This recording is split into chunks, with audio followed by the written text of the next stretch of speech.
கொள்பவர், கருத்தியலை கருத்தாக எதிர்கொள்பவர், கன்னித்தமிழை கற்கண்டாக பேசக்கூடியவர். தனித்து நிற்பதால் கவலை கொள்வதில்லை நிலவும் சூரியனும், தனித்து நிற்பதால் கவலை கொள்வதில்லை நிலவும் சூரியனும். ஸ்டார்களை சலித்து சொல்லும் வானமே, ஸ்டார்களை சலித்து சல்லடையிட்டு சொல்லும் வானமே, புலிகளோடு பழகும் மானே, செந்தமிழ் சீமானே, உங்களை விழா பேருரையாற்ற பலத்த கைகோசத்தோடு அன்போடு வரவேற்கிறோம்.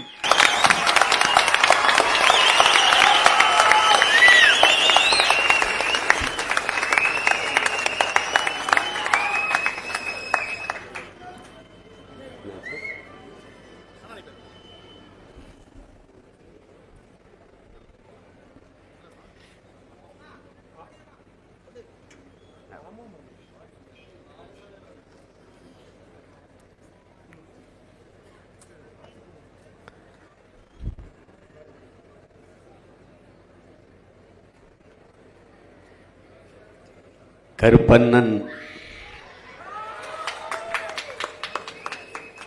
மாரியப்பன் கல்லூரியில்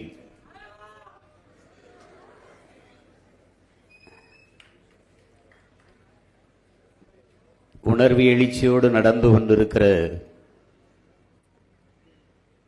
நம்முடைய தாத்தா பெருந்தலைவர் காமராஜர் அவர்களினுடைய பிறந்த நாள் விழாவினை மிகச் சிறப்பாக ஒருங்கிணைத்து நடத்தி கொண்டிருக்கிற என்னுடைய போற்றுதற்கும் வணக்கத்திற்கும் உரிய கல்லூரியினுடைய தாளாளர், செயலாளர் MK பழனிசாமி அவர்களே, போற்றுதற்குரிய இணை செயலாளர் செந்தில்குமார் அவர்களே, பெருமதிப்பிற்குரிய தலைவர் அப்பாத்துரை அவர்களே,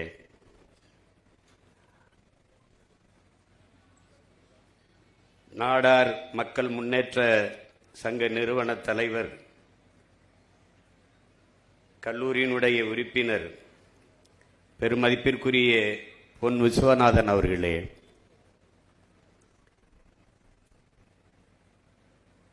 முனைவர்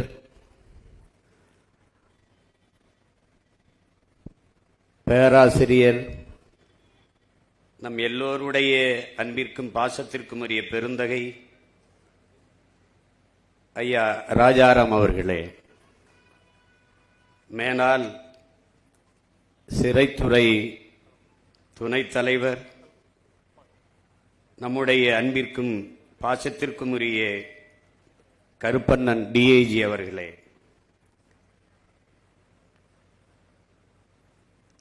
கருப்பண்ணன் மாரியப்பன் கல்லூரியினுடைய தமிழ்துறை பேராசிரியர் முனைவர் இரா செல்வராஜா அவர்களே, போற்றுதற்கும் வணக்கத்திற்கும் உரிய பேராசிரியர் பெருமக்களே, நாளையே நாட்டின் நம்பிக்கைகளாக இருக்கக்கூடிய என் உயிருக்கினிய எனது தம்பி தங்கைகளே, உங்கள் அனைவருக்கும் என்னுடைய அன்பும் வணக்கமும்.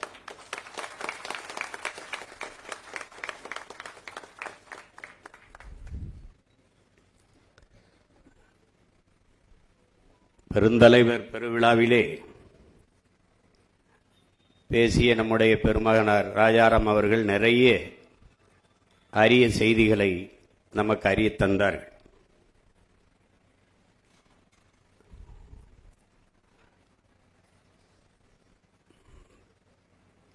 பெருந்தலைவர் வந்தவர் போனவரெல்லாம் தலைவர் என்றாக இருக்கும்போது அவரை ஏன் நாம் பெருந்தலைவர் என்று சொல்ல வேண்டும் என்றால்,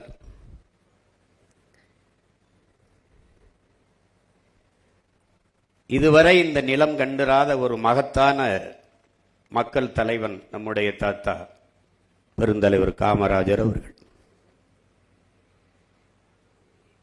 எப்பாடுபட்டாவது பதவிக்கு வர வேண்டும் என்று துடிக்கிறவர்களுக்கு மத்தியில் இருந்த பதவியை இளையோருக்கு வழிவிட்டு விலகிய தலைவன் இந்திய வரலாற்றிலே நம்முடைய தாத்தா பெருந்தலைவர் காமராஜர் அவர்கள்தான்.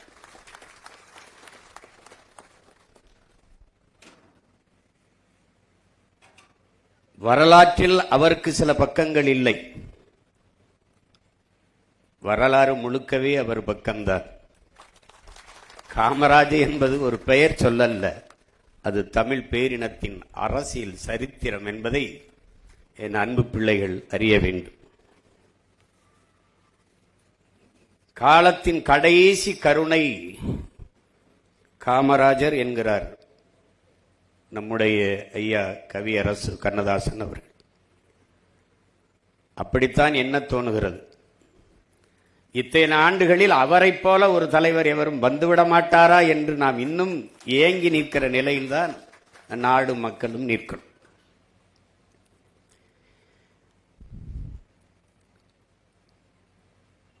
இங்கே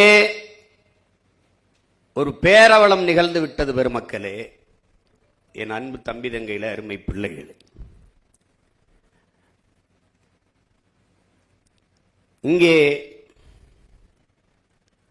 மாணவர்கள் கிளர்ச்சியில், இந்தி திணிப்புக்கு எதிராக மாணவர்கள் கிளர்ச்சியில் ஏற்பட்ட அரசியல் புரட்சியில் அதிகாரத்திற்கு வந்தவர்கள்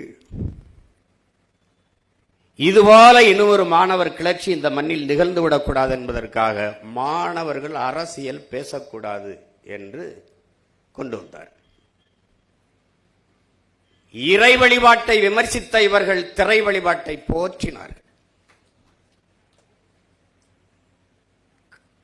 கடவுளை விமர்சித்தவர்கள் கதாநாயகனை போற்றினார்கள். எந்த பள்ளி கல்லூரி விழாக்களிலும் அரசு விழாக்களிலும் ஆன்றோர்கள் சான்றோர்கள் அறிவார்ந்த பெருமக்களை மேடையேற்றுவதற்கு பதிலாக திரைப்பட நடிகர்கள், திரைப்பட இயக்குனர்கள், திரைப்பட நடிகைகள், கதாசிரியர்கள் இவர்களை ஏற்றி ஏற்றி பேச வைத்து ஓ இதுதான் ஆக பெரும் புகழ் போல இருக்கிறது, இதுதான் உச்சம் போல இருக்கிறது என்று உள்ளத்தில் விதைத்து இன்று சினிமாவே ஒரு சித்தாந்தமாக மாறி நிற்கிறது. பேரவலம் நிகழ்ந்து விட்டது. வரலாற்றில் தெளிவு வராத எந்த இனமும் எழுச்சி பெற முடியாது என்கிறார் லெனின். வரலாற்றை மறந்துவிட்ட ஒரு இனம் சுடுகாட்டில் இறந்து கிடக்கிற பிணம் என்கிறான் ஹோசிமின். வரலாற்றை படிக்க முடியாதவன், வரலாற்றை படிக்காதவன் வரலாற்றை படைக்கவே முடியாது என்கிறார் அம்பேத்கர். ஆனால் இந்த இனத்திற்கு வரலாறை கற்பிக்கப்படாதனால் தான் தகராறு, பிரச்சனை. எதற்காக கல்லூரியிலே பெருந்தலைவரை பற்றி, காமராஜரை பற்றி பேச வேண்டும்? காமராஜரை கற்காமல், கக்கனை கற்காமல், ஜீவானந்தம் சிங்காரவேலரை கற்காமல், முத்துராமலிங்கத்தேவருங்கம் தாத்தனை கற்காமல், செக்கிழுத்த செம்மல் நம்முடைய பாட்டன் வஉசியை படிக்காமல், அயோத்திதாசர் ரெட்டமலை சீனிவாசன் போன்ற ஆளுமைகளை நம் தாத்தாக்களை முன்னவர்களை படிக்காமல் எப்படி ஒரு இனம் எழுச்சி வரும், தெளிவு வரும், எப்படி வாழும்? அது வரலாற்றை கையில் எடுத்த இனங்கள் எல்லாம் உயிர்ப்போடு இருக்கிறது என்கிறார்கள். என் அன்பு பிள்ளைகளே, வீரர்களை பெற்ற இனம்தான், வீர மக்களை பெற்ற இனம்தான் வாழ்ந்திருக்கிறது. இதுதான் வரலாறுங்கும். வீரர்களை பெறாத இனம் அடிமைப்பட்டு வீழும், அழியும்.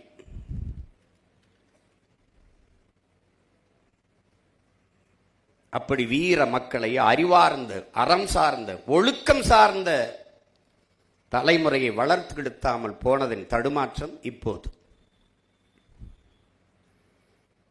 இங்கே பேசிய அன்பு குழந்தை பேசினாலே குறிப்புகளோடு பேசுகிறவன் அல்ல தலைவன், குறிக்கோளோடு பேசுகிறவன் எவனோ அவனே தலைவன். தாளில் இருந்து படிப்பவன் அல்ல தலைவன், தலையில் இருந்து பேசுகிறவன் எவனோ அவனே தலைவன்.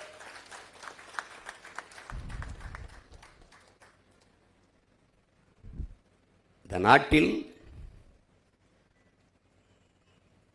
காமராஜரை போதிப்பதன் மூலமாக நானும் என் தாத்தன் காமராஜரை போல உண்மையும் நேர்மையுமான தூய்மையான தலைவனாக வர வேண்டும் என்று இத்தனை ஆயிரம் கூட்டத்தில் ஒருத்தனுக்கு அந்த சிந்தனை வந்தால் இந்த நிகழ்வு பெருமை அடைகிறது, புனிதமடைகிறது.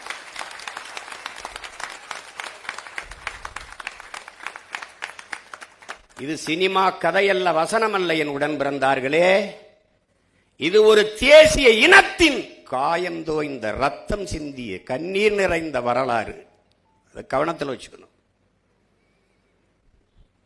எத்தனை ஆண்டுகள் ஆகிவிட்டது காமராஜரை இறந்து, இன்னும் அவரை போல ஒரு ஆட்சி செய்வோம் என்றுதான் சொல்கிறார்களே ஒழிய, ஏடையில் எவனாவது இவர் ஆட்சி அவர் ஆட்சி இத்தனை தலைவன் காமராஜர் ஆட்சி ஏன் 9 ஆண்டுகளான ஆண்டு இருக்கிறார்.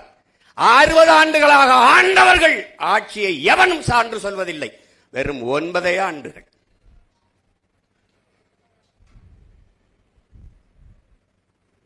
தனக்கென்று ஒரு துணையை கூட கட்டாதவன் தான் இந்த தமிழ் இனத்திற்கென்று பல அணைகளை கட்டினார். இவர்கள் பல துணைகளை கட்டி வாழ்ந்தார்களே வெளியே ஒரு அணையை கூட கட்டவில்லை.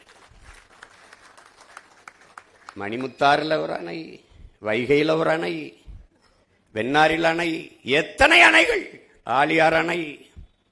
ஒன்றொன்றும் ஒரு மனிதன் 9 ஆண்டுகளுக்குள் இவ்வளவு சாதித்து விட்டாரா என்று எண்ணுவீர்கள். கல்வி கந்திறந்த காமராஜர் சொல்றாங்க, எழுத்தறிவித்தவன் இறைவன் என்றால் நம்முடைய எழுத்தறிவித்த இறைவன் நம்முடைய தாத்தன் பெருந்தலைவன் காமராஜ் என்பதை தமிழ் இளம் தலைமுறையினர் நினைவில் வைத்துக் கொள்ள வேண்டும். ஏடெடுத்து படிக்கிற நாட்டில் ஏடெடுத்து படிக்கிற ஒவ்வொரு மாணவ பிள்ளைகளும் நன்றியோடு நினைக்க வேண்டிய ஒரே மகன் பெருந்தலைவன் காமராஜ் மட்டும்தான்.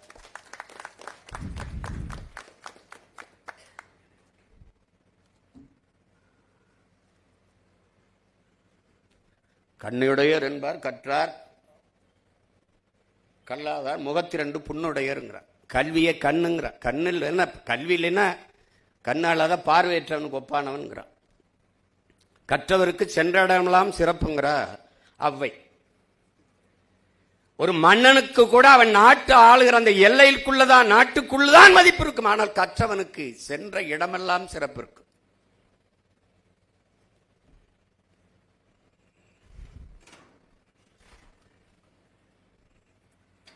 நீங்க யோசிச்சு பாருங்க. இங்க பேசினாங்க, இவர் கூட பேசினார், நம்ம தம்பி கூட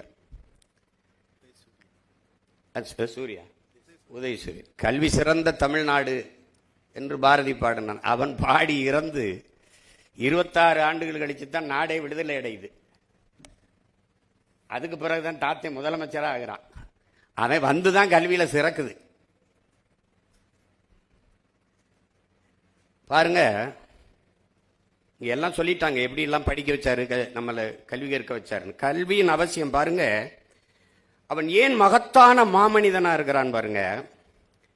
மனித மாண்பு என்னன்னா, மனிதனுடைய இயல்பான குணம் என்னன்னா, எனக்கு கிடைக்காதது இந்த உலகத்துல எவனுக்கும் கிடைக்கூடாது. இப்படிதான் எல்லா பேரையும் சிந்திப்பான். அப்படித்தானே சிந்திப்பான். எனக்கு 2 கண்ணும் போனாலும் பரவாயில்ல, என் எதிரிக்கு அந்த அயோக்கிய பேருக்கு 1 கண்ணாவது போயிடணும், இப்படிதான் நினைப்பான். ஆனால் உலகத்தில் இந்த மண்ணிலே ஒரே ஒரு மகன்தான் தனக்கு கிடைக்காத கல்வி என் நாட்டு பிள்ளைகளுக்கு கிடைக்கணும்னு நினைச்சான். என்ன நினைச்சிருக்காம, நானே படிக்கல, இவெல்லாம் படிச்சு என்ன செய்ய போறான், போடா நீ எல்லாம், உனக்கெல்லாம் கல்வி ஒரு கேடா, உனக்கு படிப்பு ஒரு கேடா, போடா அப்படின்னு சொல்லியிருப்பான். அப்படித்தானே? கல்வி மறுக்கப்பட்ட சமூகம் பல ஆயிரம் ஆண்டுகளான எத்தனை மன்னவர்கள், எத்தனை முன்னவர்கள், எவ்வளவு ஜமீன் திவான்கள், அப்போவெல்லாம் நமக்கு வந்து சேராத கல்வி ஒரு எளிய மகன், ஒரு சாதாரண மகன், அவன் வந்துதான் நமக்கு வந்தது.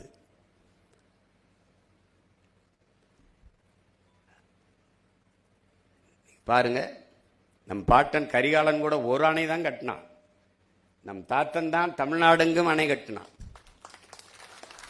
எத்தனை ஏரிகள், எத்தனை குளங்கள், எத்தனை கண்மாய்கள் அவன் உருவாக்கியது, எவ்வளவு சாலைகள் அவன் போட்டது. அவன் கனவு முழுக்க மக்கள், மக்கள் நலன் நலன் இருந்தது. எத்தனையோ தலைவர்கள் சிலையாக நிற்பார்கள், சிலையாக திருமணம் செய்யவில்லை, குழந்தை பெறவில்லை, ஆனால் சிலையாக நிற்கும் போது 2 குழந்தைகள் விரலை பிடித்துக் கொண்டு நிற்கிற சிலை உலக இந்த தமிழ்நாட்டில் நம்முடைய தாத்தன் காமராஜுக்கு தான். ஆழ்ந்த சிந்தனையாளன், பேரறிஞன், நேருக்கே ஆலோசனை சொன்ன, நேரே பல திணறிட்டாப்ல. இந்த திம்மையா இந்த ராணுவ தளபதி ஒரு பேச்சும் கேட்க மாட்டார், சோகத்தில் இருக்காப்ல. சந்திக்க போகும்போது என்ன இப்படி ஒரு மாதிரி இருக்கீங்க, அவர் நேருகிட்ட என்ன தமிழ்ல பேசியிருப்பார், நல்லா இங்கிலீஷ் பேசுவாப்ல. பெரிய புலமை பெற்ற ஆங்கில வேற மாதிரி இல்ல, கருத்தை கடத்திடுவாரு. இல்லைன்னா இந்திரா காந்தி, லால்பூர் சாஸ்திரி இவர்களையெல்லாம் பிரதமரை உருவாக்கி அவங்களோட எல்லாம் பேசியிருக்க முடியுமான்னு பாருங்க. சாகும்போது தலைமாட்டில் ஒரு புத்தகம் இருக்கு, ஹிட்லரோட மெயின் கேம்புங்கிற வரலாறு, அவனுடைய பயோகிராபி தலைமாட்டில். நான் கூட என் நாடு என் மக்கள் எனது போராட்டமும் தமிழ் பதிப்பை தான் படித்தேன். என் தாத்தன் தலைமாட்டில் வச்சிருந்த புத்தகம் மெயின் கேம்புங்கிற ஆங்கில பதிப்பு.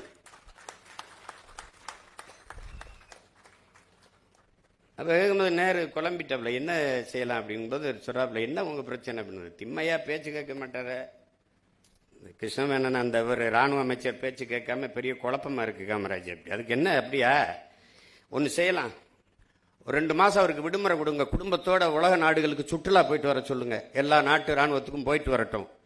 நீங்க ஒரு போன பிறகு முப்படைகளுக்கும் ஒரே தளபதி இருக்கிறதுனால தானே பிரச்சனை. 3 படையா பிரிச்சு, கடற்படை, வான்படை, காலாட்படை பிரிச்சு, அப்படி 3 படைக்கு வெவ்வேறு தளபதியை போட்டுருங்க. அவர் வந்த பிறகு இதுல ஏதாவது ஒரு படைக்கு தளபதி யாருன்னா 3 படைக்கு தளபதியா இருந்தவர் கூச்சப்பட்டு வேணாம் பதவின்னு போயிடுவாரு, பிரச்சனை தீர்ந்துரும்னு கட்டி பிடிச்சது எனக்கு தோணலையேன்னு. அவன் நேரு பெரிய கல்வியான, பாராளுமன்றத்தில் நேரு பேச வந்தால் எந்த உறுப்பினர் வெளியில போக மாட்டான், அவ்வளவு ஆளுமையா பேசக்கூடிய பேராற்றல் கொண்டவன். பல ஆண்டுகள் சிறையில் இருந்தான். அவன் சொன்னா, இன்னும் எத்தனை ஆண்டுகள் வேணாலும் சிறையில் என்னை போடுங்கள், ஆனால் புத்தகத்தை மட்டும் என் கையில் கொடுங்க. அவ்வளவு பெரிய அறிஞனுக்கு அறிவு சொன்னவன் நம்முடைய தாத்தன் காமராஜ். சீனாவுக்கும் இந்தியாவுக்கும் போர் வந்துட்டது, இந்தியா தோக்குது. ஏன்னா சீனா உண்மையில ராணுவம் வச்சிருக்கு, உங்களுக்கு தெரியும் நினைக்கிறேன். அந்த நாட்டில் குடிமகனில் ராணுவ வீரன் என்று தனியா கிடையாது, ஒவ்வொரு குடிமகனும் ராணுவ பயிற்சி எடுத்திருப்பான், சிறந்து விளங்குவான் மார்ஷல் ஆர்ட்ல, தற்காப்பு கலையில். அவன் போர் வந்தா எல்லாரும் போரிடுவான், அவனை ஒன்னும் செய்ய முடியல. ரொம்ப வருத்தத்தில் இருக்காரு. அப்பவும் நம்ம தாத்தன் போயிட்டு, என்ன பிரச்சனை அப்படின்னு, சீனாவில் நம்ம தோத்து போயிட்டோம், நம்மகிட்ட ஆயுதங்கள் வலுவா இல்லை, வாங்கி சேர்க்கணும் அப்படின்னு. என்ன எங்கிருந்து வாங்கலாம், அமெரிக்கால இருந்து வாங்கலாம், வாங்க வேண்டியதானே. என்ன கேட்கிறானோ அதை கொடுத்து, அதெல்லாம் கொடுத்துச்சு, பணம்லாம் போயிடுச்சு. ராணுவத்தை அந்த தடவாள ராணுவ ஆயுதங்களை அனுப்ப மாட்டேங்கிறான், அதுக்கு கேரண்டி கேட்கிறான். கேரண்டி கேட்கிறானா, அப்படியா? எவன் கொடுக்க மாட்டானா? இல்லை, அங்க இருக்கிற அந்த வங்கிகள்லாம் நமக்கு நம்மளை நம்பி கேரண்டி தரமாட்டுது, ஒப்புதல் தரமா இருக்குது அப்படின்னு. அப்படியா? இப்ப அவன் கடை ஏதாவது இங்க இருக்கா கேட்கிறாப்ல, அவர் மொழியில கேட்கிறாப்ல. அவன் அமெரிக்காரன் கடை எங்கேயாவது இருக்கா? ஆமா இருக்கு, அமெரிக்கன் எக்ஸ்பிரஸ் பேங்க்னு ஒண்ணு இருக்கு, அதை இழுத்து மூடுங்க, அதை சாத்துங்க. டேய், எனக்கு கேரண்டி தராத பையன் நாட்டு மொழி கடை இங்க எதுக்குடா இருக்குன்னு போடு அப்படின்னு கடையை மூட போட அவன் உடனே கையெழுத்த போட்டு சரச்சரன ஆயத்தை அனுப்பி விட்டான். இவனை படிக்காதவன, படிப்பறிமை விட பட்டறிவு மேலானது என்று உலகத்தில் வாழ்ந்து காட்டிய ஒரு மகத்தான மேதை நம்முடைய தாத்தன் காமராஜ்.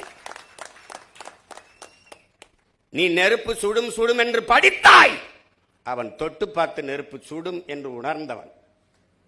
நீ புரிஞ்சுக்கணும், அவன் பெரிய ஆளு, நீ சாதாரண ஆளு நினைக்காத.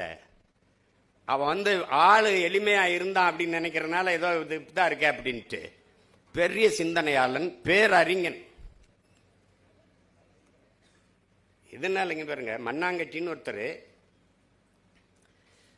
அது சட்டமன்ற உறுப்பினர்கள் விடுதியில வேலை செய்வாப்ல எடுபடியா. இப்ப தாத்தா முதலமைச்சர் காமராஜர், இன்னொரு தாத்தன் நம்முடைய தாத்தன் மூக்கையாத்தவர் சட்டமன்ற உறுப்பினர்.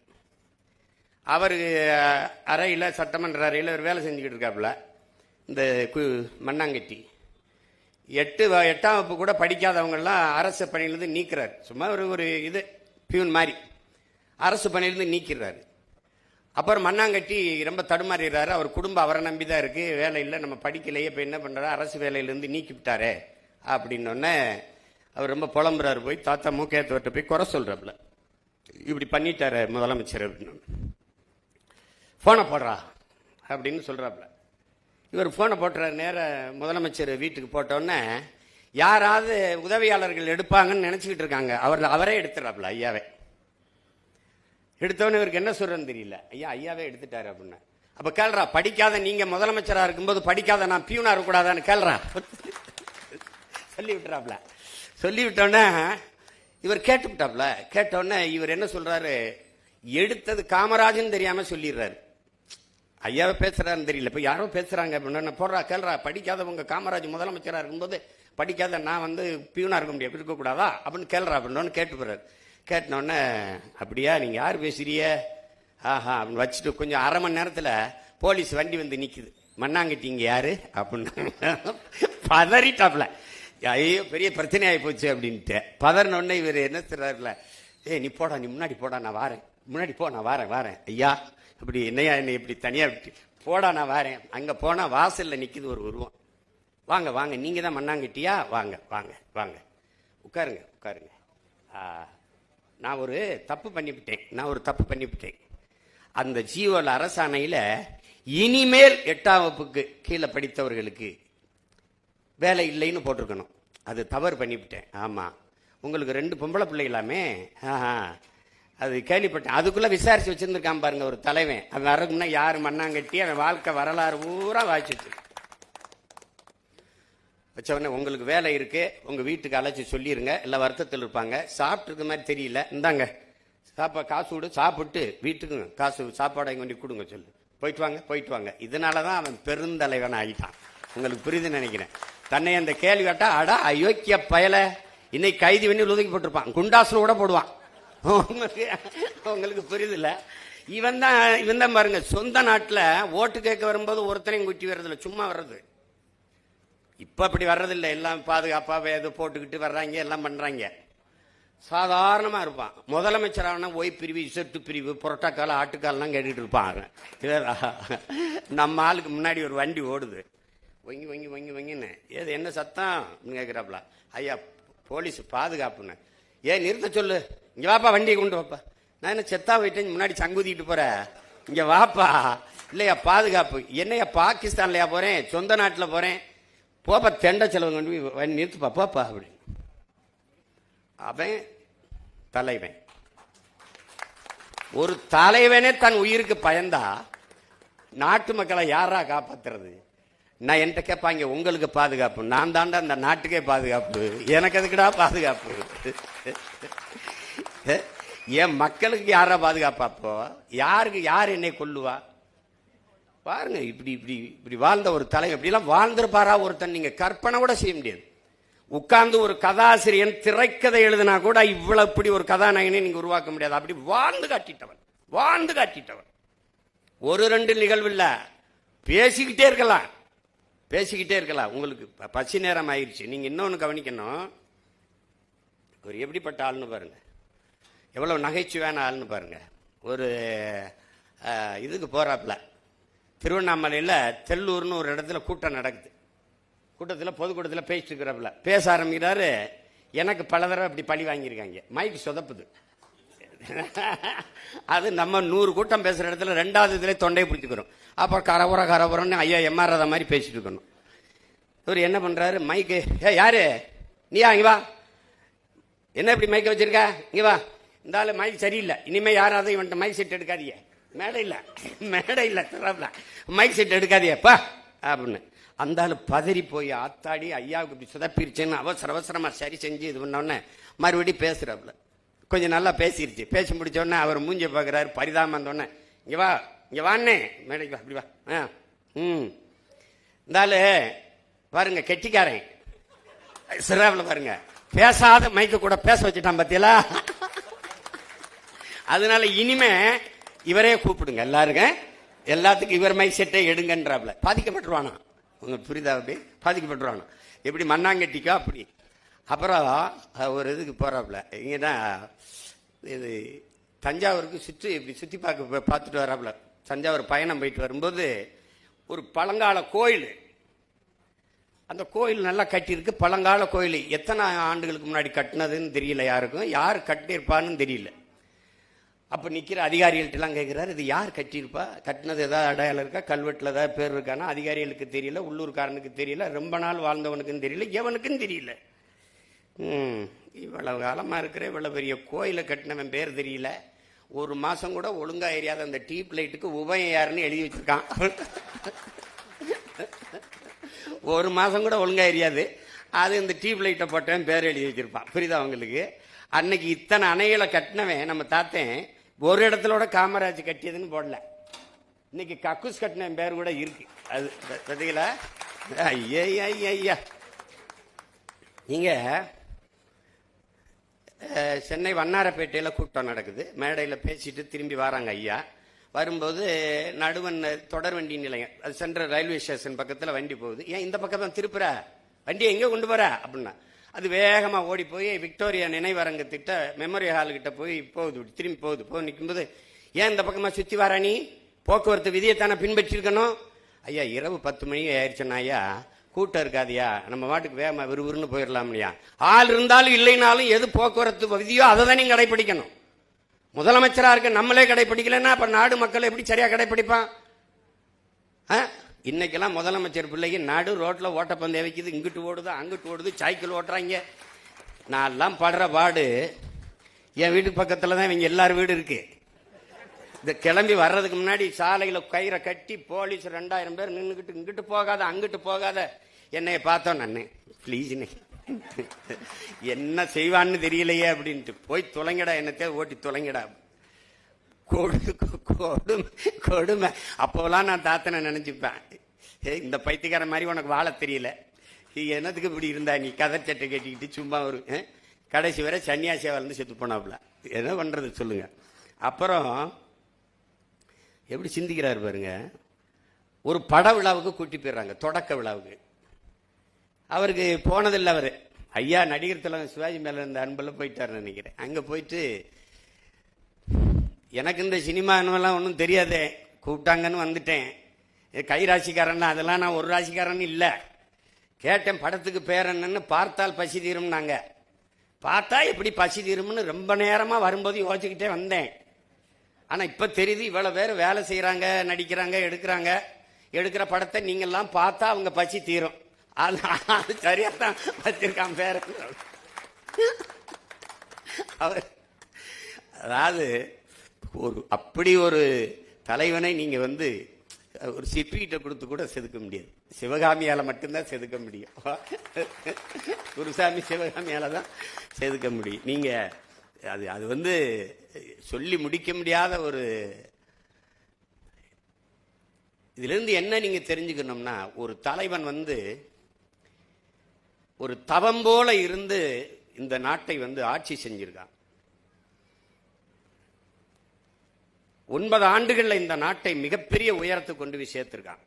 ஆனால் அதுக்கப்புறம் இந்த நாடு ஒரு அங்குலம் கூட இல்லை, ஊழல் இல்லை, லஞ்சம் இல்லை, முறையான நிர்வாகத்தை கொடுத்துருக்கான். அப்ப இவ்வளவு வருவாய் பெருக்கமும் இல்லை நம்ம கிட்ட, நல்லா நீங்க கவனிக்கணும். ஆனா முதறிஞர் ராஜாஜி அவர்கள் காசு இல்லைன்னு மூடிய 6000 பள்ளிக்கூடங்களையும் திறந்து, அதற்கு மேலே 14,000 பள்ளிக்கூடங்களை திறந்து நம்மளை எல்லாம் படிக்க வைத்த ஒரு மகத்தான தலைவன் நம்முடைய தாத்தன், பெருந்தலைவர் காமராஜர். அதனாலதான் எழுத்தறித்த இறைவன் நம்முடைய தாத்தன்கிறான். அத்தா பள்ளிக்கூடம் திறக்கலைன்னா ஐயா ராஜாராம்லாம் ஏது? நான்லாம் அரணையூர்ல சிற்றூர்ல இருந்த தொடக்கப்பள்ளி அவர் தொடங்கினதான். இன்னைக்கு அந்த பள்ளிக்கூடம் நான் படிச்சு முடிச்சுட்டு வெளியில வந்த பிறகு ஓட்டு போடுறதுக்கு மட்டும் வச்சிருந்தாங்க. எப்பாவது சொட்டு மருந்து ஊத்துறதுக்கு ஒரு கூடார மாதிரி வச்சிருந்தாங்க. இப்ப நான் சண்டை போட்டு நான் பணம் கொடுத்து கட்டியிருக்கேன். பள்ளிக்கூடம் கட்டிட்டோம், ஆசிரியர் போட சொல்லி பார்க்கிறேன், எவனும் போட மாட்டேங்கிறான். இப்ப வாத்தியார் போட முடியல. எப்படி நிலைமை இருக்கு பாருங்க. படிக்கிற பிள்ளைகள் ஒவ்வொரு சிற்றூர்லையும் ஒரு தொடக்கப்பள்ளி, 3 கிலோமீட்டருக்கு ஒரு உயர்நிலை பள்ளி, மேல்நிலை பள்ளி, அதுக்கப்புறம் 5 கிலோமீட்டருக்கு ஒரு மேல்நிலை பள்ளியை கொண்டு போகணும்னு கொண்டு படிக்க வச்ச மேதை. அப்புறம் இந்த மதிய உணவு திட்டம், அது காசு இல்லைங்கிறாங்க, எல்லாருமே சொல்றாங்க. அந்த அதிகாரிகள் எல்லாருமே சொல்றாங்க காசு இல்லை, நம்மகிட்ட அவ்வளோ நிதி வலிமை இல்லை அப்படின்னு. இருக்கிற வரை போடுவோம்னே, இல்லைன்னா நான் ஊர் ஊரா மடி ஏந்திட்டு போய் பிச்சை எடுத்துக்கிட்டு வரேன் என் பிள்ளைகளை படிக்க வைக்கணும்னு. பெத்த தகப்பம் கூட சொல்லியிருக்க மாட்டான். பிச்சை உயினும் கற்கை நன்றே கற்கை நன்றேன்னு சொன்ன கொன்றவேந்தன் நமக்கு ஞாபகம் வருது. பிச்சை அவன் சொல்லிட்டு போனான். அதை படிச்சானா காமராஜன் தெரியாது, ஆனால் அவன் தான் சாதிச்சு காட்டினான். பிச்சை எடுத்துக்கிட்டு வந்தாது என் பிள்ளைகளை படிக்க வைக்கிறேன். மக்கள் இயக்கமா மாத்தினான். விறகு இருக்கிறவன் விறக கொடுத்தான், அரிசி இருக்கிறவன் அரிசியை கொடுத்தான், காசு இருக்கிறவன் கொஞ்சம் காசை கொடுத்தான். ஒண்ணும் இல்லாதவன் வந்து தாய் தந்தை அந்த அக்கா தங்கச்சியை வந்து சமைச்சு போட்டு போயிட்டாங்க. மக்கள் இயக்கமாக மதிய உணவு திட்டத்தை கொண்டு வந்தார். அதை பின்னாடி அதை நிறைய பேர் அது ஐயா எம்ஜிஆர்லாம் வந்து சத்துணவு திட்டம் அப்படிலாம் மாத்திக்கிட்டாரு. அவர் சொன்ன மாதிரி, நீங்க சொன்ன மாதிரி இலவசம் என்று இந்த நாட்டில் இருந்திருக்க வேண்டியது கல்வி, மருத்துவம், குடிநீர். ஆனால் இன்றைக்கு எது இலவசமா இருக்குன்னு பாருங்க. கோயம்புத்தூர்ல இருந்து மருத்துவக் கல்லூரியை தொடங்குறதுன்னு பெரிய இந்த பணக்காரங்க கொஞ்சம் பேர் வந்துட்டாங்க. வீட்டு வாசல் இருந்து என்னென்ன ஐயா அந்த மாதிரி மெடிக்கல் காலேஜ், அதுக்கு என்ன பண்ணணும்? நாங்கள் எல்லாரும் சேர்ந்து ஒரு 20 லட்சம் போடுறோம், நீங்கள் ஒரு 50 லட்சம் போட்டிங்கன்னா 80 லட்சம் போட்டிங்கன்னா ஓஹோ எல்லாம் வியாபாரம் பார்க்கலாம்னு நினைக்கிறீங்களோ? இதுக்கு எதுக்கு இவ்வளவு தூரம் வந்தீங்கன்னே ஒரு கடித எழுதியை போட்டிருந்தீங்கன்னா நான் முடியாதுன்னு ஒரு பதில் கடிதத்தை போட்டு வேலையை பார்த்துருப்பேன்ல. கல்வி வியாபாரமாகி விடக்கூடாது என்று கவனமாக இருந்த தலைவன் நம்முடைய தாத்தன் பெருந்தலைவர் காமராஜ். இன்னைக்கு ஒரு பள்ளிக்கூடம் ஒன்று கூட அரசுகிட்ட இல்லை. கொடுக்கிற அனுமதிகள் பூரா மிகப்பெரிய வகுப்பறைகள் வர்த்தக அறைகளாக மாறிடுச்சு. அறிவு கருவறை வியாபார அறையாக மாறிடுச்சு. அப்ப அந்த நிலையில் அவர் மருத்துவம் அவர்கிட்ட இருந்துச்சு, கல்வி அவர்கிட்ட இருந்துச்சு, போக்குவரத்து அவர்கிட்ட இருந்துச்சு. இன்னைக்கு எதுவும் நம்மகிட்ட இல்லை, எதுவும் நம்மகிட்ட இல்லை. நீங்க வந்து என் அன்பு பிள்ளைகள் அரசியல் கற்கணும். உங்களுக்கு ஒன்று சொல்லுவேன், இந்த எந்த பேராசிரியர் எந்த ஆசிரியர் சொன்னாலும் கேட்காதீங்க. நான் உங்கள் உடன் பிறந்தவன், உங்க மேல இருக்கிற பேரன்பின் காரணமா இதை சொல்றேன், பெரும் அக்கறையின் காரணமா சொல்றேன். அரசியலை கற்பிக்காதது கல்வியே இல்லை. அரசியலை தாண்டிய கல்வி உலகத்திலே கிடையாது. அரசியல் என்ற எண்ணம் இல்லாதவன் மனிதனாக இருக்க முடியாது. அண்ணல் காந்தியடிகள் அரசியல் வேண்டாம் என்று நீ விலகி நிற்கலாம், ஆனால் அரசியல் உன்னை விட்டு ஒருபோதும் விலகாது. அரிஸ்டாட்டில். இது நல்லா கவனிச்சுக்க. நீ அரசியல் வேண்டாம் என்று விலகி நின்றால் எவனை வெறுக்கிறாயோ அருவருக்கிறாயோ அவன் ஆட்சியின்களை வாழ நேரிடும்ங்கிறான் பிளாட்டோ. அந்த பிளாட்டோ தான் சொல்றான், கற்காமல் இருப்பதை விட பிறக்காமல் இருப்பதை சிறந்ததுன்றான். ஆனா நம்மளை எல்லாம் கற்க வச்சான் ஒரு தாத்தன். அவன் கற்கல, என்ன பள்ளிக்கூடம் போய் படிக்கல வந்தான், அவ்வளவுதான். அவரை கேள்வி பண்ணாங்க, இவர் ஒரு படிக்காதவர், இவர் கல்லூரி போகாதவர், இவருக்கு என்ன இருக்குது அவருக்கு என்ன இருக்குது அப்படின்ட்டு. அவருக்கு என்ன பூகோளம் தெரியாது, வரலாறு. அவர் சொல்லி மேடையில் சொல்றப்ப நான் படிச்சவன்னு ஒருபோதும் சொல்லலையே. எனக்கு பூகோளம் தெரியாதுதான். ஆனா தமிழ்நாட்டில் எத்தனை ஊர் இருக்குது, எத்தனை ஆறு இருக்குது, அந்த ஆறுக்கு அருவி எங்கெங்க வருது, எத்தனை அணை இருக்குது, எத்தனை ஏரி இருக்குது, எத்தனை குளம் இருக்குது, எத்தனை கம்மா இருக்குது, எந்தெந்த ஊர்ல எவ்வளவு சனம் வாழுது, எவ்வளவு ஏக்கர், எத்தனாயிரம் ஏக்கர் விவசாயம் பார்க்கப்படுது, இதெல்லாம் எனக்கு நல்லா தெரியும். ஆனா நீங்க இந்த படம் போட்டு புத்தகம் கட்டி புத்தகத்தில் வச்சிருக்கிறது பூகோளம்னீங்கன்னா அந்த பூகோளம் எனக்கு தெரியாது. அதாவது எல்லாமே அவருக்கு தெரியுது. நீ புத்தகத்தில் வச்சிருக்கிறத நான் படிக்கலையே ஒழிய எனக்கு தெரிஞ்சது உன் புத்தகத்தில் இல்ல. அதுதான் இங்க இருக்கிறது. அப்ப ஒரு அரிதுன்னு அரிதா. நீங்க பார்த்தீங்கன்னா தாத்தா விருதுநகர்ல தோத்து போயிடுறாங்க. தோத்து போன உடனே பேரறிஞர் அண்ணா கிட்ட போய் ஆசை தம்பின்னு போய் சொல்றாரு, ஐயா இந்த மாதிரி அண்ணா நம்ம காமராஜ் தோத்துட்டாரு அப்படின்னு மகிழ்ச்சி அடைகிறாப்ல, சந்தோஷமா தோத்துட்டாரு அப்படின்னு. ஒரு கண் கலங்கி சொல்றாரு, சந்தோஷப்படாதீங்க ஆசை தம்பி, ரொம்ப சங்கடப்படுவீர்கள் அப்படின்னு. மகத்தான ஒரு மக்கள் தலைவனுக்கே இந்த நிலைமை என்றால் நமக்கெல்லாம் என்ன நிலைமைன்னு எண்ணி பாருங்கன்றாப்ல.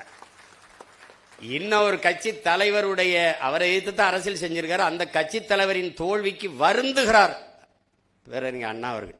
இன்னைக்கு அடுத்தவர் தோல்விக்கு கைகட்டி சிரிக்கிறார்கள், ஏளனம் செய்கிறார்கள். அரசியல் மாண்பு இல்லாமல் போச்சு. அண்ணாதுரை வந்து அமெரிக்காவுக்கு போகும்போது நிக்சன் சந்திக்க மறுத்துறார் அமெரிக்க அதிபர். நிக்சன் இங்க வரும்போது ஒரு இந்தியாவில் ஒருத்தரை சந்திக்க நினைக்கிறாரு, அது நம்ம தாத்தா காமராஜர். அவனுக்கு ஏதோ அவரை பிடிக்க பாத்திரம் எப்படியாதுன்னு நினைக்கிறாப்புல. நம்மால திமிரல அது நிக்சன் எல்லாம் நான் பார்க்க முடியாதுன்றாப்புல. என்னைய அப்படி சொல்லிய அவர் அமெரிக்கா யாரா இருந்தா என்ன, நம்ம அண்ணாதுரையை சந்திக்க அவன் மறுத்துட்ட போது நான் ஏன் அவனை போய் சந்திக்கணும்?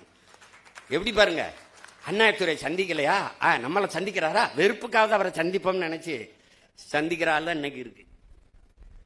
அவ்வளவு அரசியல் மாண்பும் நாகரிகம் கொண்டு அரசியல் தீண்டாமை துளியும் இல்லாத வாழ்ந்த பெருமக்கள் அன்று வாழ்ந்திருக்காங்க.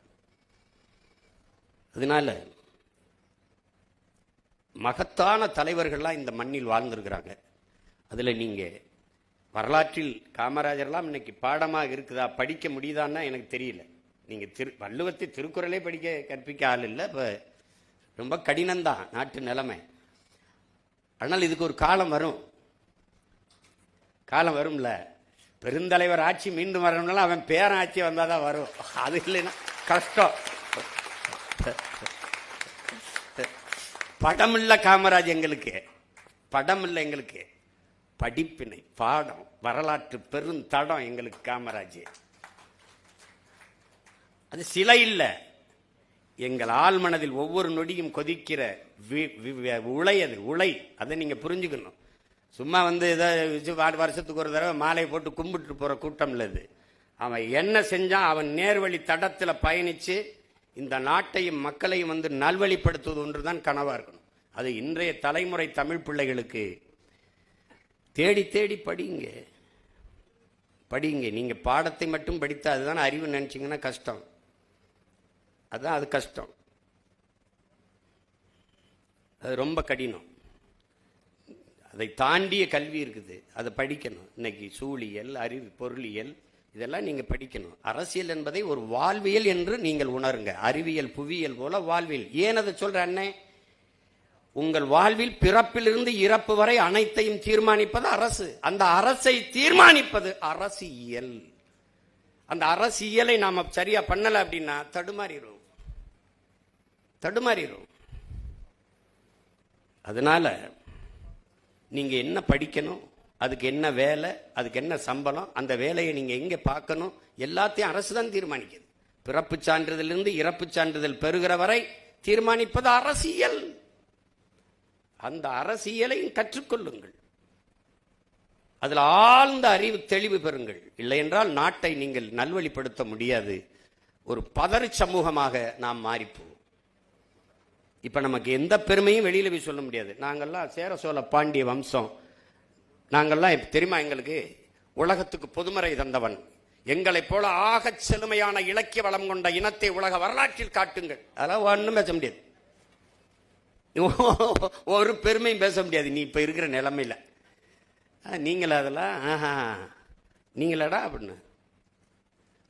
அதனால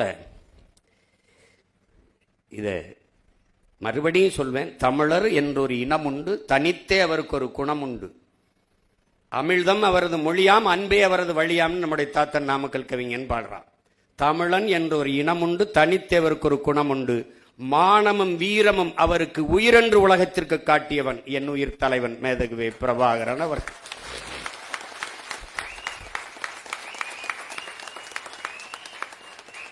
எத்தனையோ நமது முன்னவர்கள் வந்தார்கள், வாளும் வேலுமேந்தி போரிட்டார்கள். அப்போதெல்லாம் உலகம் சென்று சேராத தமிழனின் மானமும் வீரமும் என் உயிர் தலைவன் ஏந்திய துப்பாக்கியில் உலகம் திரும்பி பார்த்தது. சாதாரண மகன், உங்கள் முன்னால் நிற்கிற உங்க உடன் பிறந்தன் சீமானை போல, என் தாத்தன் காமராஜை போல சாதாரண மகன் அவனும். நான் ஒன்னும் மன்னன் இல்லையே, மந்திரி மகன் இல்லையே, கூட்டம் வர்றதுக்கு வான்னு சொன்னா அத்தனை ஓட்டு போடுறதுக்கு. இப்ப பார்த்தாலும் தோற்று போனாலும் 20 லட்சம் மக்கள் வாக்கு செலுத்தி என்னை நிக்க வச்சிருக்காங்க. அந்த இடத்த விட்டு போகாத. இப்ப கூட எங்க அப்பா இறந்துறாரு. 30 நாள் காரியம், பாரதிராஜா அப்பாவுக்கு காரியம் பண்ணிக்கிட்டு இருக்கேன். பக்கத்துல எங்க அப்பா வயது தோலை தட்டுறாரு, மகனே எவ்வாறு 50 பேரோடவாவது நீ உள்ள போயிருவாயின்னு ரொம்ப ஆசைப்பட்டுக்கிட்டு இருந்தேன், நடக்கல. விட்டுறாதரா, இந்த இடைத்தேர்தல நின்னாவது உள்ள போயிரு, நீ போயிரு எப்படியாவது அப்படின்றாப்ல. நான் உறுதியா போயிடுறேன்ப்பான்னு சிரிக்கும் போது பின்னாடி இந்த சிரிப்போட போகணும், நீ இந்த சிரிப்போட போகணும்டா, நீ போயிடுறா.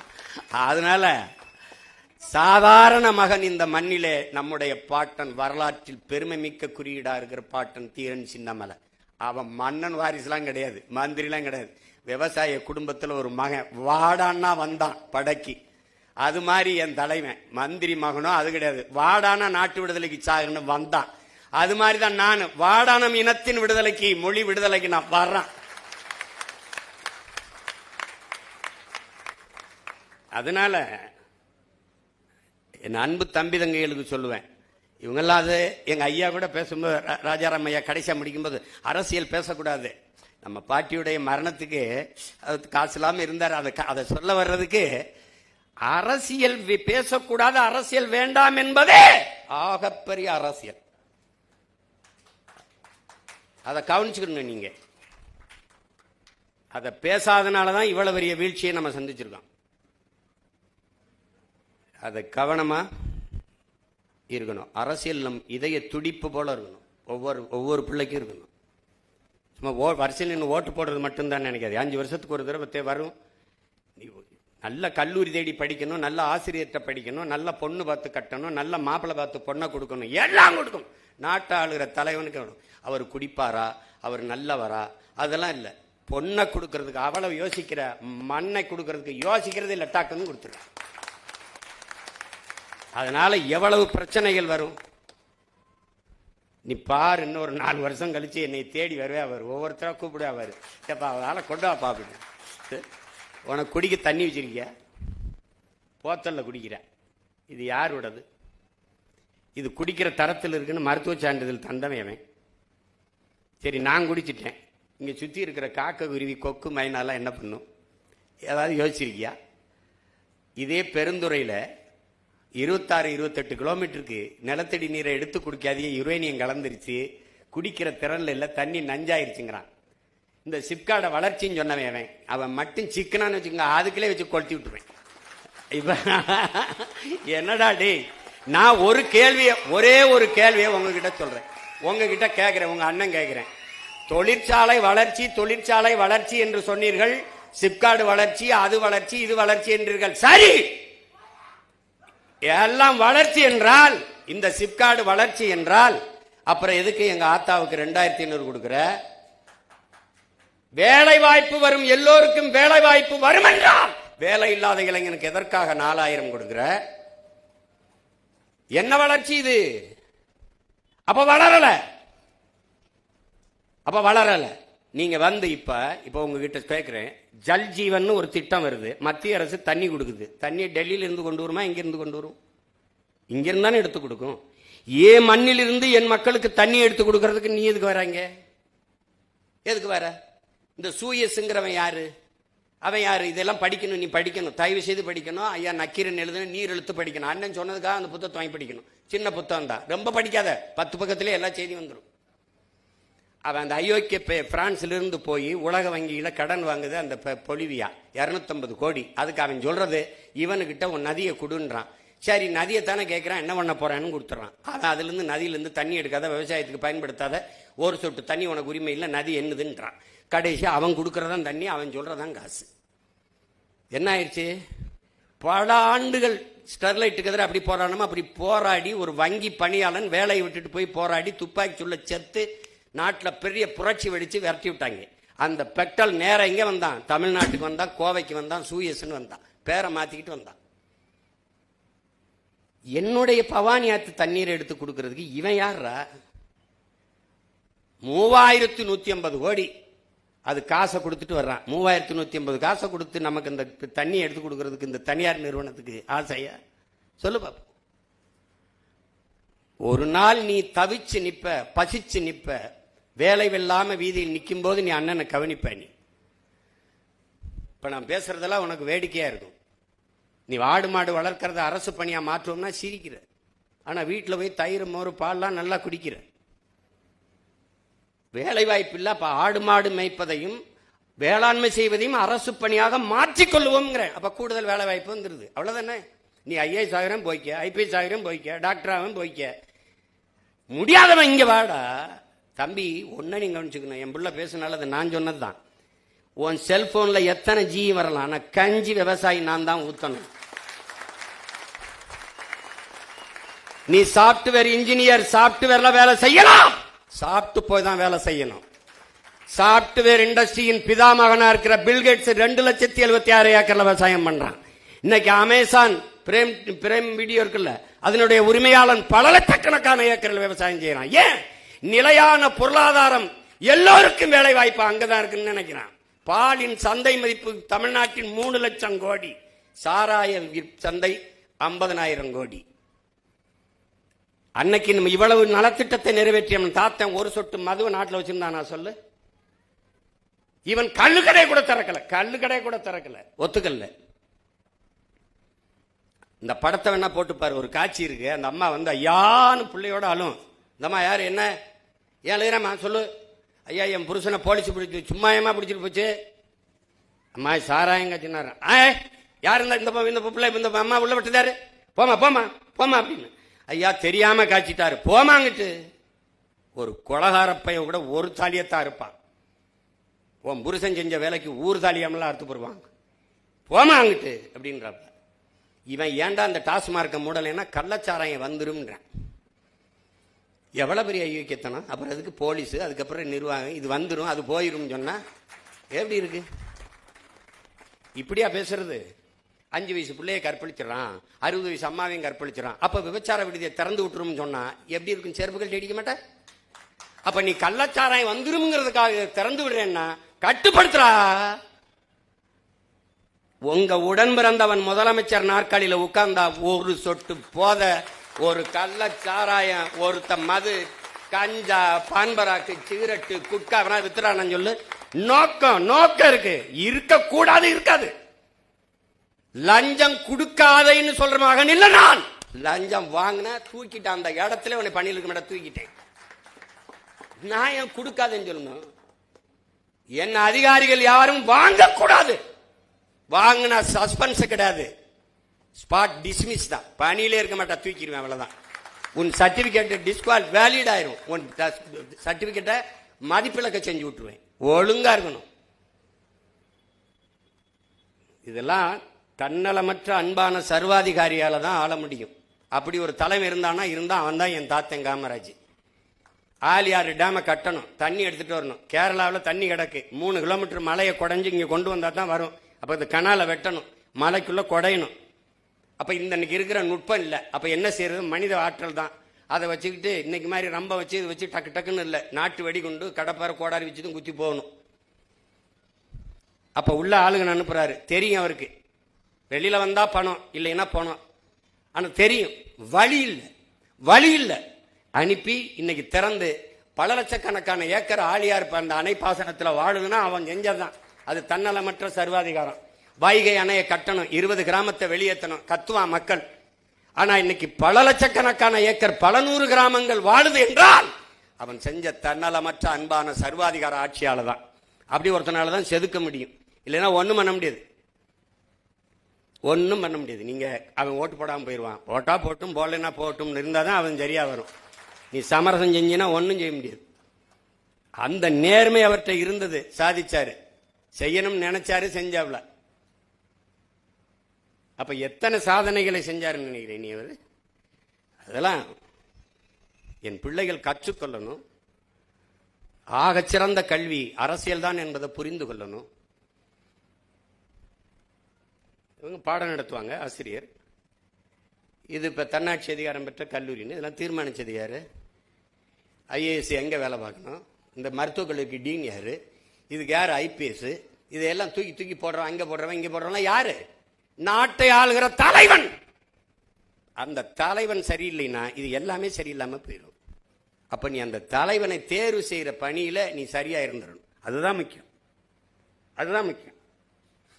6 மாசத்தை கட்டி கிழிக்கிற சுடிதாரு, பேண்ட் சட்டை, சேலையை போய் புரட்டி புரட்டி எடுக்கிற 5 வருஷம் உன் எதிர்காலத்தை தீர்மானிக்கிற தலைவனை ஒண்ணுமே தெரியாம போட்டு வந்துடுற, ஓட்ட போட்டு வந்துடுற. என்ன இது? இதெல்லாம் அறிவு இருக்கிற மக்கள் செய்யற செய்யல, கற்றவர்கள் செய்யற செய்யல. போய்ப்பாரு, கேரளாவில் காரி துப்புறான். ஆந்திரா கேரளால நம்மள காரி துப்புறான் ஒருத்தன். நான் கூட என்னுடைய தன்மை நிலைப்படத்தில் வச்சிருக்கேன், அதை சிரிக்கிறேன்.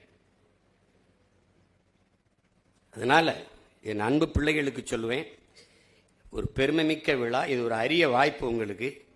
இனிமேலாவது இந்த நொடியில் இருந்தாவது காமராஜ் யாருன்னு தேடி படிங்க. சின்ன சின்ன புத்தகங்கள் இருக்கு. இங்கே கூட நம்ம கல்லூரி நிர்வாகத்திலிருந்து கூட அந்த புத்தகங்களை கல்லூரி நூலகத்தில் வைக்கலாம்.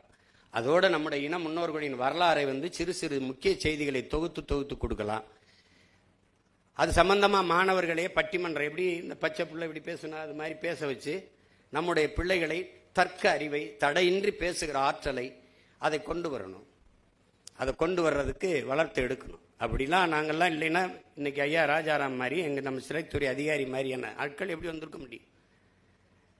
எனக்கெல்லாம் என்ன யாரும் இப்படி பேசணுங்க சொல்லி கொடுத்தாங்களே? ஒன்றும் இல்லை, ஒரு வெறி தான். அதனால என் அன்பு தம்பி தங்கைகளுக்கு சொல்வேன், அருமை உடன் பிறந்தார்களுக்கு சொல்வேன், இந்த நாடு உங்களுடையது, என்னுடையதும் கூடத்தான். எப்படி பார்த்தாலும் இந்த நாடு உங்களுடையது. உங்களை நம்பிதான் இந்த நாட்டு மக்களின் எதிர்காலம் ஒப்படைக்கப்பட்டிருக்கிறது என்பதை உணர்ந்து கற்றறிந்த சான்றோர்களாக, அறிஞர்களாக, ஒழுக்கத்தில், நேர்மையில், உண்மையில் சிறந்த பிள்ளைகளாக நீங்கள் வளர்ந்து வர வேண்டும் என்பதுதான் இந்த நிகழ்வின் நோக்கம். அதற்கு சான்றாக வாழ்ந்து காட்டிய ஒரு மகத்தான தலைவனை உங்களுக்கு இந்த பெருவிழாவின் மூலமாக எடுத்து எல்லோரும் பேசியிருக்கிறோம். அதை அறிந்து தெளிந்து என் அன்பு பிள்ளைகள் சிறந்த மாணவர்களாக வர வேண்டும். இங்கே பல போட்டிகளில் பங்கேற்று பரிசு பெற்ற மாணவர்களுக்கெல்லாம் என்னுடைய வாழ்த்துக்கள். நல்லாசிரியர் விருது பெற்ற பேராசிரியர் பெருமக்களுக்கெல்லாம் என்னுடைய அன்பு நிறைந்த வாழ்த்துக்கள். நீண்ட புகழோடு தமிழ் மக்களின் நெஞ்சமெல்லாம் நிறைந்திருக்கட்டும் நம்முடைய பெருந்தலைவரின் புகழ். இந்த நிகழ்வு சிறப்பாக நிகழ உழைத்த எல்லோருக்கும் என்னுடைய அன்பும் வாழ்த்துக்களும். உங்கள் இவ்வளவு நேரம் பசியோடு நீங்கள் கேட்டுக்கொண்டிருந்தமைக்கு என்னுடைய அன்பும் நன்றியும். ஏன்னால் செவிக்கு உணவு இல்லாத போது சிறிது வயிற்றுக்கு வியப்படுங்கிறான். நம்ம தாத்தன் தான் செவிக்கும் உணவளித்து வயிற்றுக்கும் ஈந்து படிக்க வச்சோம் அவன்தான். அதனால் நீங்கள் இந்த அரிய வாய்ப்பை தந்த கல்லூரியின் நிர்வாகத்திற்கும் அமைதியாக என்னுரை கேட்ட என் உடன் பிறந்தார்கள் அனைவருக்கும் என்னுடைய அன்பும் வாழ்த்துக்களும். புரட்சி வெல்லட்டும். நன்றி, வணக்கம்.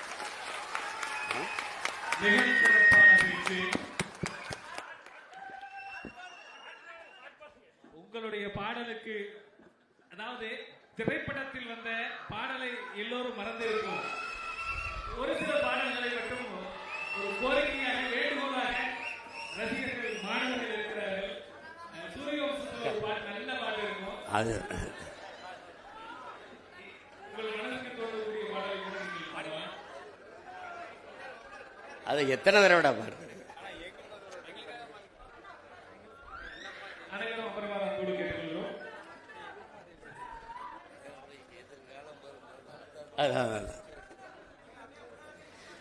மனசெல்லாம் பந்தலிட்டு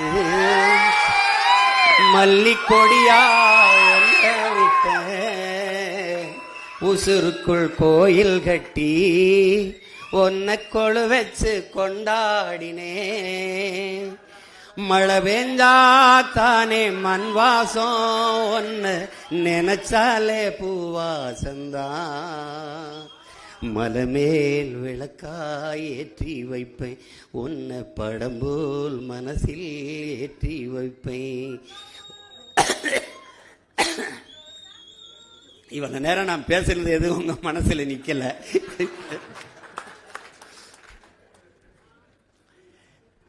நல்லா படிங்க, நல்லா பாடுங்க, நல்லா விளையாடுங்க, நல்லா ஆடுங்க, நல்ல தலைவர்களா வளர்ந்து வாங்க. எல்லோருக்கும் வாழ்த்துக்கள். நன்றி.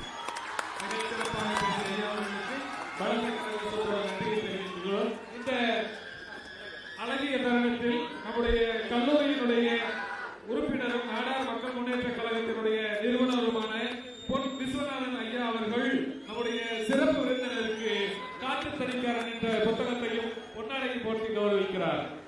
நன்றி ஐயா.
விழாவின் தொடர்ச்சி அங்கே தொடர்கிறது.